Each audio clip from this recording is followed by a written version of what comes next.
머니톡톡 세금 톡톡의 김대기 교수입니다. 요즘에 우리가 세금 공부를 좀 하고 있습니다. 그래서 지금 쭉 지금 세금의 기초부터 쭉 공부를 해오고 있는데요. 지난 시간에 우리가 소득의 구분에 대해서 살펴봤습니다. 종합소득, 퇴직소득, 양도소득. 그런데 이제 우리가 종합소득을 좀 많이 다룰 텐데요. 종합소득에서 중요한 개념이 이제 분리과세, 종합과세라는 개념입니다.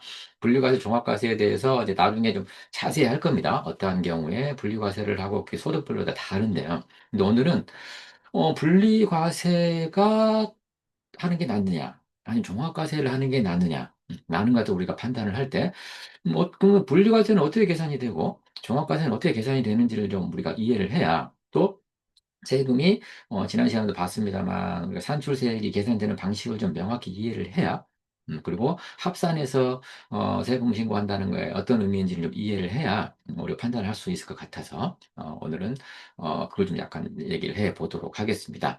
자, 자료를 좀 공유를 해볼까요?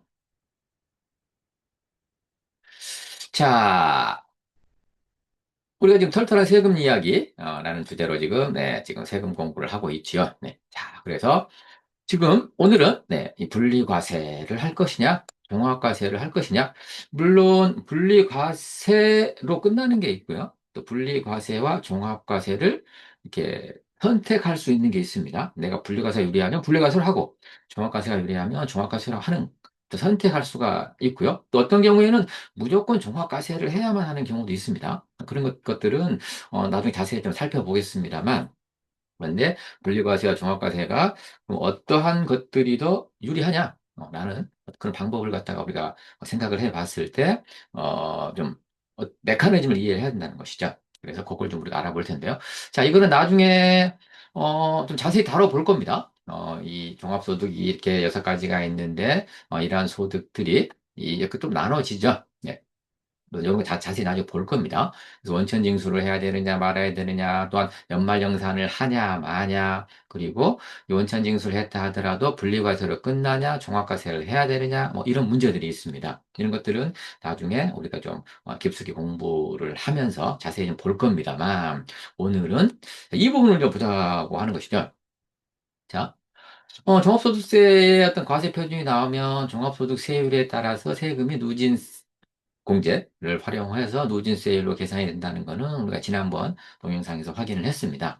자, 그래서 일단 과세표준이 1,000만 원이라는 거 가정을 해보겠습니다. 어떤 사람이 사업소득이라는 게 있는데 사업소득이 1,000만 원이 과세표준이 발생을 했다. 그러면 이 종합소득 세율에 따라서 세율을 6%를 갖다가 적용을 하고요. 했을 때 지금 어, 세금을 계산하면은 이제 60만 원 소득세가 나오겠죠? 그리고 지방소득세는 소득세 10% 해서 66만 원을 내게 될 겁니다. 요거는 떻게 계산이 되는 것이냐? 요 1,400만 원 이하는 6%이기 때문에 요 1,000만 원 이하 1,400만 원 이하 6%이기 때문에 1,000만 원은 6%를 적용을 해서 60만 원, 60만 원이 이렇게 해서 나왔다라고 하는 것입니다. 그래서 실질적으로 1,000만 원에 대해서 60만 원을 냈기 때문에 실효세율을 우리가 6%라고 이렇게 얘기를 합니다. 자, 이렇게 했는데, 자, 그런데, 자, 또 B라는 사업소득이 있다고 가정해 보겠습니다. 이게 뭐 A라는 사람, B라는 사람이라고 가정을 해도 될 것 같고요. B라는 사업소득이 발생을 해서 또 1,000만 원이 발생을 했다. 라고 한다면 똑같겠죠. 이거 하고요. 네. 그래서 똑같이 이게 계산을 갖다 하게 됩니다. 그러면 세금은 결국은 1,000만 원에 대해서 60만 원, 1,000만 원에 대해서 60만 원, 물론 지방소득세까지는 66만 원씩 내게 되겠죠. 자, 이게 이제 각각의 이제 뭐 사람별로 이거 분리해서 과세를 한다. 그리고 어떤 한 사람이 이 사업소득이 2가지가 발생한다 하더라도 각각 분리과세 하자. 그랬을 때는 A 사업소득도 66만 원을 내고 B 사업소득도 66만 원을 내게 될 겁니다. 그런데 이게 종합과세를 해야 된대 라고 법이 정해져 있다. 이거 갖다가 합산해서 신고를 해야 된다라고 했을 경우에는 어떻게 달라지는지 한번 보겠습니다. 이렇게 달라져 버립니다. 이런 식으로 자, 종합과세를 했을 경우에는 2천만 원과 1천만 원이 합산돼서 2천만 원이 된다는 얘기입니다. 2천만 원이 되고 그렇다면은 이 1,400만 원을 넘어가지 않습니까? 그래서 5천만 원 이하 이 구간에 속하기 때문에 15%를 곱하게 되고요. 그다음에 옆에 있는 126만 원의 누진공제를 적용하게 되면 세금은 174만 원이 돼버립니다. 여기 60만 원, 60만 원. 분류과세 했을 때 60만 원, 60만 원 냈기 때문에 120만 원밖에 안 냈는데 지금 이게 과세 표준이 2천만 원으로 네, 합산이 되면서 세율이 올라가 버리죠. 174만 원을 내야만 합니다. 그래서 원래 120, 132만 원만 냈으면 되는데 네, 여기 190만 원을 냈기 때문에 거의 한 60만 원을 더 내게 되는 결과가 발생을 했죠.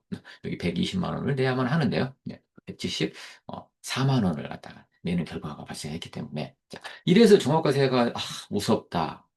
세금을 더 많이 내야 된다. 이렇게들 많이들 생각을 하고 계신단 말이죠. 그래서 이 부분을 좀더 이 사례뿐만이 아니라 좀 더 다른 사례를 가지고 다시 한번 좀 더 보도록 하겠습니다.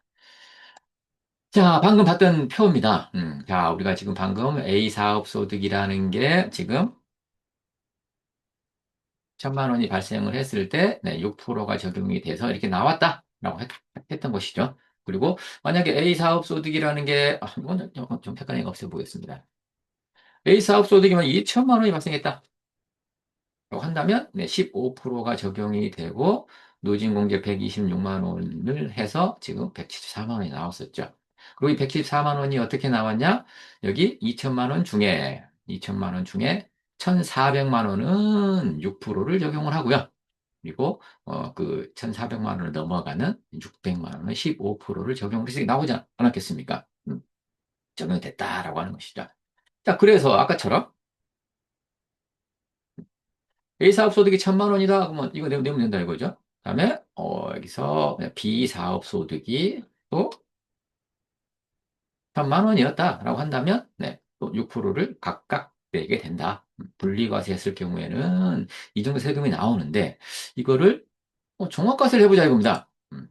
종합과세를 했더니 이 두 개를 합해서 이게 2천만 원이 되겠죠. 2천만 원이 되게 되면은 세금을 더 많이 내게 된다. 이겁니다. 왜? 이 두 개를 합하는 그 120만 원인데 174만 원을 내야 되기 때문에 또 거기에 지방소득세도 더 많이 부담을 해야 되죠. 이게 달라진다는 겁니다. 자, 그렇다면 이거를 음, 이렇게 한번 해볼까요?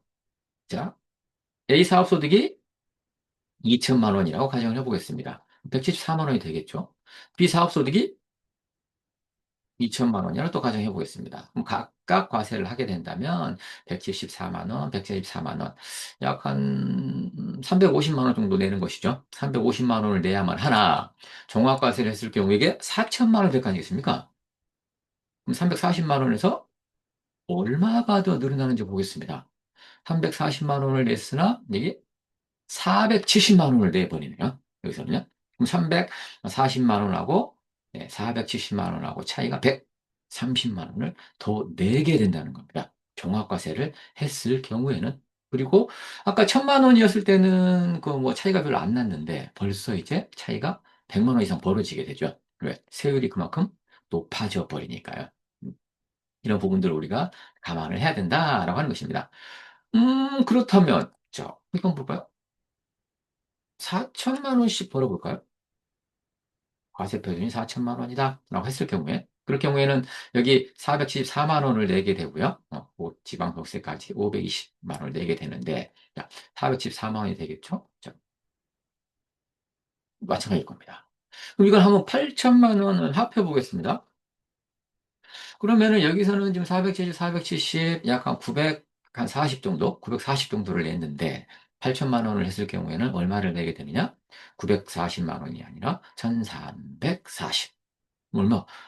그냥 400만 원을 더 내게 되네요. 400만 원. 이거 지금, 세율이 커지면 커질수록, 네, 과세 편이 높으면 높을수록 세율이 커지기 때문에 그렇습니다. 그래서 점점 더 차이가 벌어진다는 것이죠. 네. 자, 이런 부분들을 우리가 이해를 하고 나서, 나중에 종합과세를 하는 게 나은지, 분리과세를 하는지를 좀 유불리 따져봐야 된다는 것이죠. 8천만 원 해볼까요? 그럼 1344만 원 내겠죠? 자, 1344만 원 내릴 겁니다. 근데 1억 6천을 한꺼번에 종합과세를 한다고 가정을 해보게 되면 2,600만 원을 내는 게 아니라 얼마를 내게 되느냐? 네. 4천만 원을 내게 된다는 겁니다. 1,400만 원을 더 내게 됩니다. 엄청난 차이죠. 그래서 우리가 분리과세 하는 게 나은지, 종합과세 하는 게 나은지 선택할 수가 있다면, 이걸 갖다가 선택을 하는 게 좋다고 하는 것입니다. 자, 이렇게 차이점을 좀 이렇게 이해하고 계시고요. 또, 자, 지금 금융소득에 대해서도 한번 해볼까요? 자, 국민소득은 꼭 이렇게 계산이 되지는 않습니다. 근데 금융소득도, 자, 예를 들어서, 금융소득이 만약에, 우리가 1,000만 원이 발생하게 되면 15.4%를 원천징수 하지 않습니까? 그럼 154만 원을 이미 내놨지 않습니까? 154만 원을 내놨는데, 이거를 종합과세를 하겠다. 라고 해서, 물론, 1,000만 원, 2,000만 원 이하는 종합과세가 되지 않습니다. 근데 이제 비교해보기 위해서 계산을 하다 보면, 응?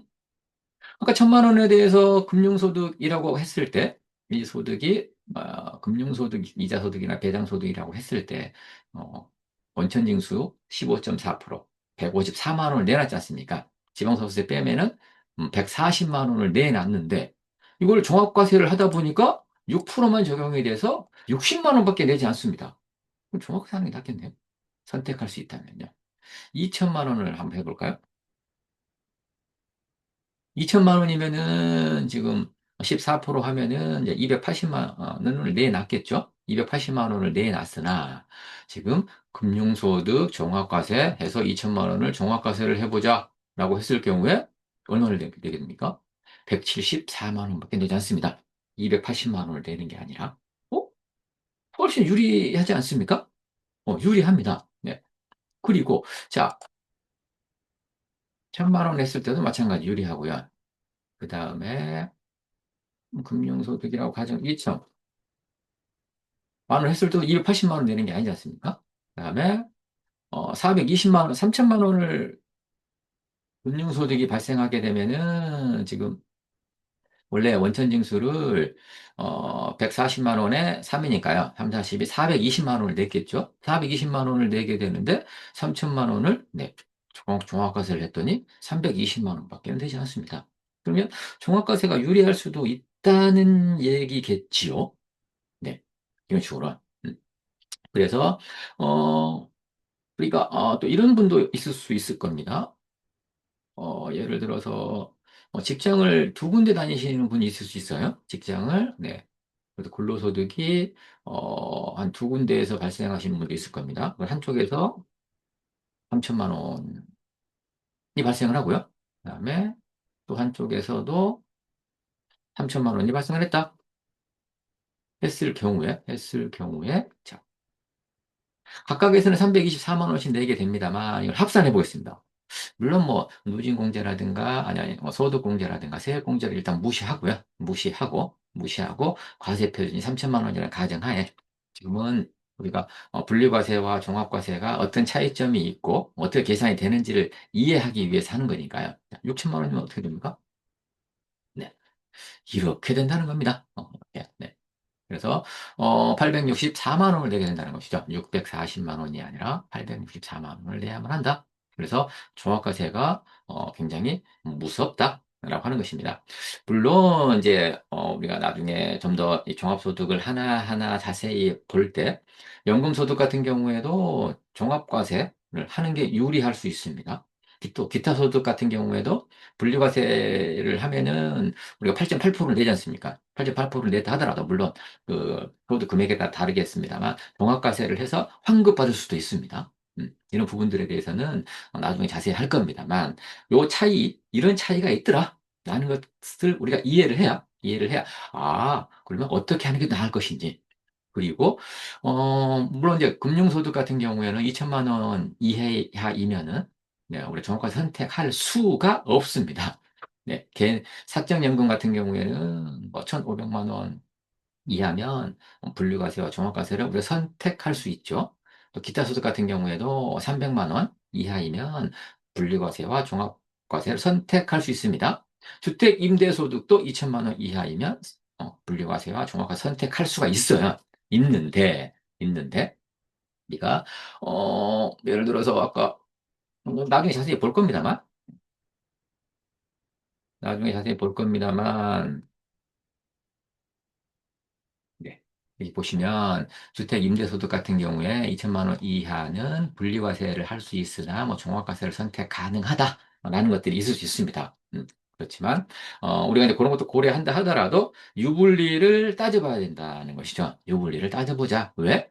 방금처럼 네, 이러한 게 달라지게 된다. 네, 각각의 계산했을 때와 이걸 합산했을 때는 네, 이 과세 차이가 나기 때문에 이런 부분들을 우리가 이해를 하고 분리과세가 유리한지 종합과세가 유리한지를 따질 때 이걸 바탕으로 우리가 결정을 해야 된다는 것이죠. 그래서 오늘은 우리가 이 분리과세와 종합과세 중에 어떤 것들이 더 유리한 것인지 그리고 이런 것들이 각각의 계산했을 때는 세금이 얼마가 나오는데 이걸 갖다가 합산했더니 왜 세금이 이렇게 많아지는 것인지 라는 것들에 대해서 좀 알아보는 시간을 가졌습니다. 그리고 이제 분리과세, 종합과세를 좀 우리가 자세히 다루면서 유불리에 따라서 어떤 선택을 해야 될 것인지는 차차 공부를 해 나가면서 다시 또 공부를 해 나가면서 알아보도록 하겠습니다. 자, 오늘 이 동영상이요. 마음에 드셨다면, 잠깐만요. 음, 오늘 이 동영상이 마음에 드셨다면, 네, 뭐, 좋아요, 구독, 알람 설정 부탁드리고요.